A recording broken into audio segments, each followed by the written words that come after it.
Okay hi everyone. आज हम करने वाले हैं sample paper 1 of biology class 12। ठीक है, 2022 एंड 23 सेशन का सैंपल पेपर करेंगे। इसके हम आज एमसीक्यूज करेंगे। सबसे पहला क्वेश्चन है C peptide of human insulin is. C peptide के साथ क्या होता है? ह्यूमन इंसुलिन का जो सी पेप्टाइड है, जब तुम इंसुलिन को मैच्योर कर रहे होते हो, पहले क्या होती है?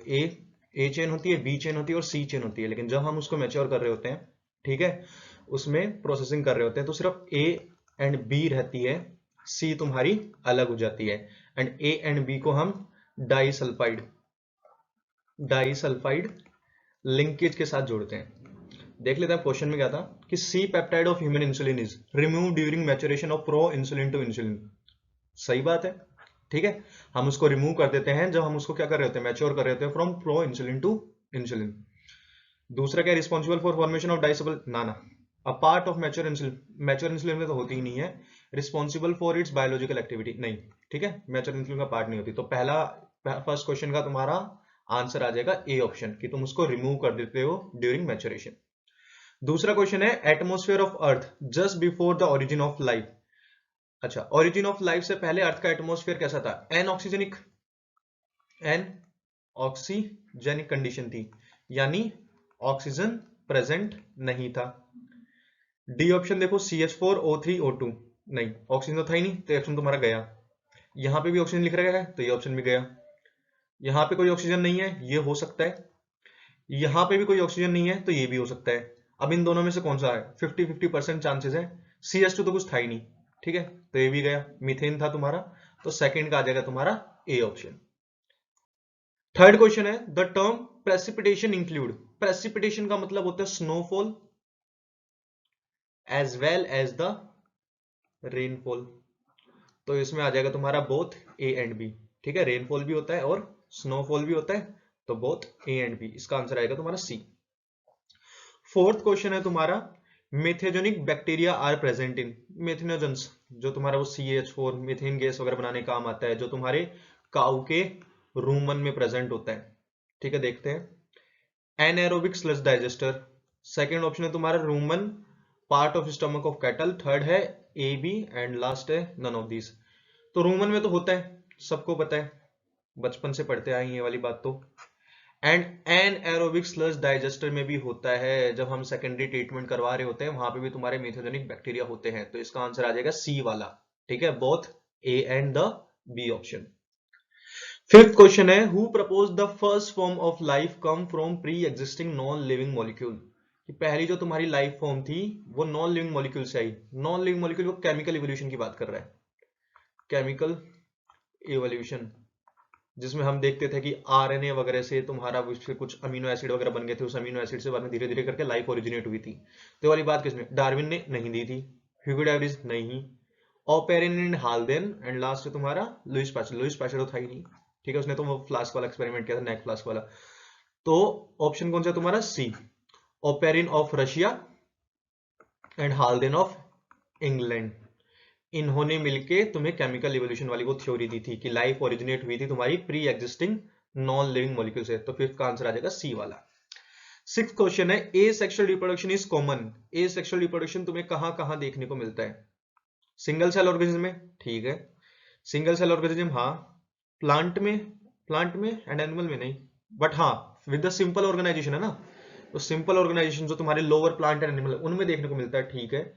एनिमल विद सिंपल ऑर्गेनाइजेशन हाँ देखने को मिलता है। प्लांट ओनली नहीं, इसमें तुम्हारा सिंगल भी आ गया, इसमें तुम्हारे प्लांट भी सिंपल होगा, तो B option is more appropriate, ठीक है। तो इसमें आ जाएगा बी। कहां कहां देखने को मिलता है तुम्हें? सिंगल सेल में तो देखने को मिलता ही है, सिंगल सेल एनिमल में। कुछ प्लांट और एनिमल होते हैं जिनकी तुम्हारी लोअर ऑर्गेनाइजेशन होती है, जैसे तुम्हारे प्रोटिस्ट वगैरह, ठीक है, प्रोटिस्टास वगैरह, जैसे तुम्हारा आर्ची बैक्टीरियाज, ठीक है, इन सब में भी तुम्हें देखने को मिलता है। तो बी ऑप्शन इज करेक्ट।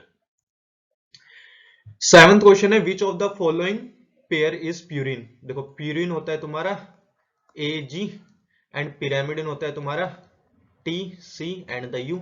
तो प्यूरिन में एडेनिन एंड गुआनिन आना चाहिए, पहला ऑप्शन ही है एडेनिन एंड द गुआनिन, इसमें तो कुछ था ही नहीं।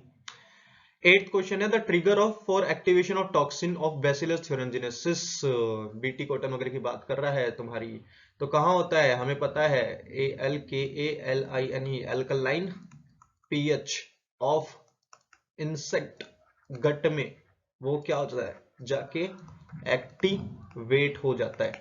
ऑप्शन देखते हैं, कहां एक्टिवेट होता है, अल्कलाइन पीएच ऑफ गट, ठीक है, high temperature, acidic pH of stomach, mechanical action in the insect gut. Alkaline pH of gut, but यहां पे इनको इंसेक्ट भी लिखना चाहिए था, ठीक है, यहां जाके ये क्या हो जाता है, एक्टिवेट। तो 8th का आ जाएगा तुम्हारा ए ऑप्शन, ठीक है। 1 second, okay, now move on to the next question, 9th वाला। The law of segregation, the law of segregation of characters postulated by Mendel can be related to। Mendel ने जो law of segregation कहा था कि भाई अगर जैसे मान लो कैपिटल टी स्मॉल टी है, तो जब गैमेट बनेंगे तो एक गैमेट के पास सिर्फ कैपिटल टी जाएगा, दूसरे वाले गैमेट के पास सिर्फ स्मॉल टी जाएगा, ये क्या होंगे, सेपरेट हो जाएंगे, सेपरेट हो जाएंगे, सेपरेट को हम क्या कहते हैं, सेग्रीगेट होना। तो law of segregation postulated by Mendel can be related to, किससे रिलेटेड है वो, the presence of 2 genes for each character in a somatic cell. हाँ, एक सोमैटिक सेल के अंदर 2 जीन, नहीं, presence of both genes on the same, नहीं, a gamete receiving only one of the two, हाँ, ठीक है, जब तुम्हारे गैमेट बन रहे हैं तो तुम्हारे जो होमोलोगस क्रोमोसोम होता है, जो तुम्हारे एक मदर से आया होता है और एक कहां से आया होता है, फादर से आया होता है, तो वो क्या हो जाता है, सेग्रीगेट हो जाते हैं at the time of gamete formation, और एक गैमेट के पास सिर्फ सिंगल होमोलोगस क्रोमोसोम जाता है। तो तुम्हारा सी ऑप्शन इज करेक्ट, तो 9th का आ जाएगा तुम्हारा सी ऑप्शन। 10th वाला देखो, the figure below is the diagrammatic representation of the E coli vector PBR322, which one of the following given option correctly identified certain components. देखते हैं कौन सा सही है। ए, ORI ओरिजिन ऑफ रेप्लिकेशन, तो यहाँ ओरिजिनल रेस्ट्रिक्शन, तो ये तो गलत हो गया, ओरिजिन ऑफ रेप्लिकेशन होता है ORI। Ampicillin resistance and tetracycline antibiotic resistance genes होते हैं, बिल्कुल होते हैं, तो बी ऑप्शन तुम्हारा करेक्ट हो जाएगा इसमें, ठीक है। देख लेते हैं बाकी आगे भी। HIND3 and EcoR1 selectable marker, selectable marker नहीं होते, ये वो जगह होती है तुम्हारी जहां पे तुम्हारा रेस्ट्रिक्शन एंजाइम आके वर्क करता है, तो तुम्हारा सी तो वैसे ही गया। रोप रिड्यूस, अच्छा ऑस्मोटिक प्रेशर यहाँ कहां से आ गया, ये तो रोप जो होता है वो तुम्हारे कुछ प्रोटीन बनाता है जो तुम्हारे एप्लीकेशन वगैरह में काम आते हैं, तो तुम्हारा डी ऑप्शन भी गलत हो गया, तो बी ऑप्शन सही है, ठीक है, हमें पहले ही पता चल गया था। 11th वाला देखते हैं, the polymerase enzyme used in PCR, PCR में अपन टैग पॉलीमरेज यूज करते हैं जो तुम्हारे थर्मस एक्वाटिकस नाम की बैक्टीरिया से निकलता है, ठीक है, तो the polymerase enzyme used in PCR is tag polymerase, तो इसका आ जाएगा डी ऑप्शन। 12th वाला है, which of the following statement confirm the law of dominance, law of dominance कैसे पता चलता है, कंफर्म कर रहा है, अच्छा इनमें से कौन सा स्टेटमेंट है जिसको पढ़ते तुम ये कंफर्म कर सकते हो कि ये वाला तो लॉ ऑफ डोमिनेंस से रिलेटेड ही बात है।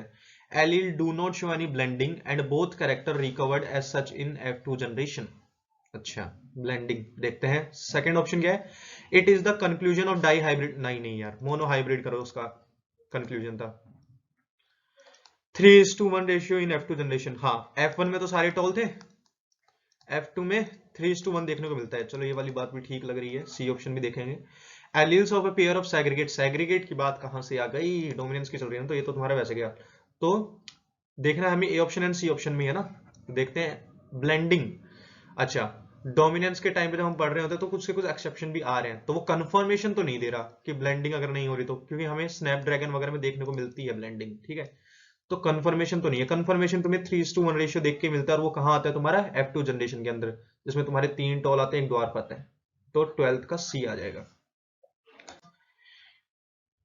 ठीक है। अब आता है अपने असर्शन रीजन क्वेश्चन आ गए, ठीक है।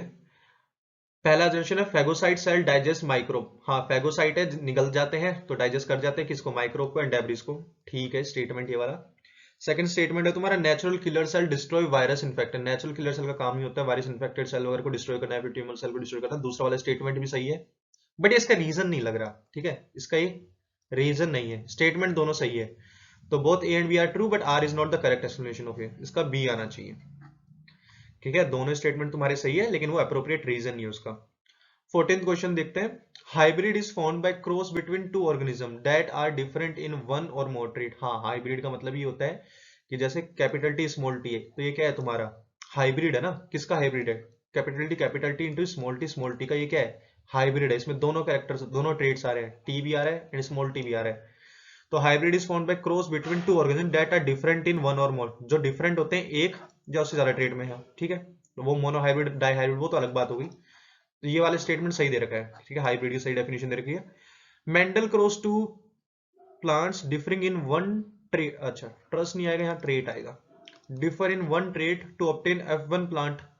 अच्छा, अब ये मोनो हाइब्रिड की डेफिनेशन दे रहा है कि उसने दो प्लांट को क्रॉस करवाया था, तो वो डिफरेंट ट्रेट के आए थे, यानी कैपिटल टी स्मॉल टी आया था, F1 जनरेशन के आया था, तो इसी को तो मोनो हाइब्रिड क्रॉस कहते हैं, बिल्कुल कहते हैं। तो दोनों स्टेटमेंट सही है, लेकिन इस बार भी इसका रीजन नहीं है, तो इसमें फिर से बी ऑप्शन आ जाएगा तुम्हारा।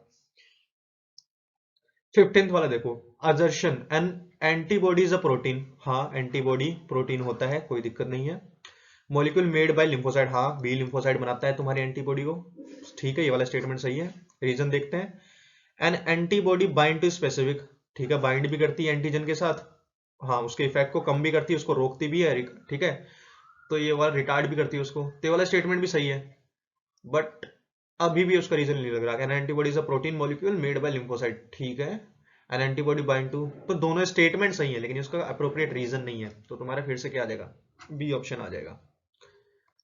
16th and the last question is replication and transcription occur in the nucleus, ठीक है, रेप्लिकेशन एंड ट्रांसक्रिप्शन कहां होता है तुम्हारा, न्यूक्लियस के अंदर ही होता है, ठीक है, ये वाली बात तो यहां तक तो सही दे रखी है। बट ट्रांसलेशन टेक प्लेस, हाँ ट्रांसलेशन तुम्हारा कहाँ होता है, साइटोप्लाज्म में होता है, क्योंकि जो ट्रांसलेशन से रिलेटेड यानी प्रोटीन बनाने से रिलेटेड जो मशीनरीज वगैरह होती है, राइबोसोम्स वगैरह होते हैं, वो तुम्हारे साइटोप्लाज्म में ही होते हैं। तो ये पूरा स्टेटमेंट सही है। रीजन देख लेते हैं, mRNA is transferred from nucleus into cytoplasm, ठीक है, हाँ where ribosomes and amino acid are available, हाँ तो तुम्हारी प्रोटीन बनाने की सारी मशीनरी कहाँ होती है, साइटोप्लाज्म में होती है, इसीलिए तुम्हारा ट्रांसलेशन कहाँ होता है, साइटोप्लाज्म में होता है। दोनों स्टेटमेंट भी सही है और उसका अप्रोप्रिएट रीजन भी है, तो इसमें आ जाएगा तुम्हारा ए। तो अभी हमने देख लिया सीबीएसई के सैंपल पेपर 1 के MCQs and the assertion reasoning, ठीक है। नेक्स्ट वीडियो में सीबीएसई के सैंपल पेपर 2 के एमसीक्यूज सॉल्व करेंगे। तब तक के लिए ध्यान रखिए एंड कीप स्टडिंग।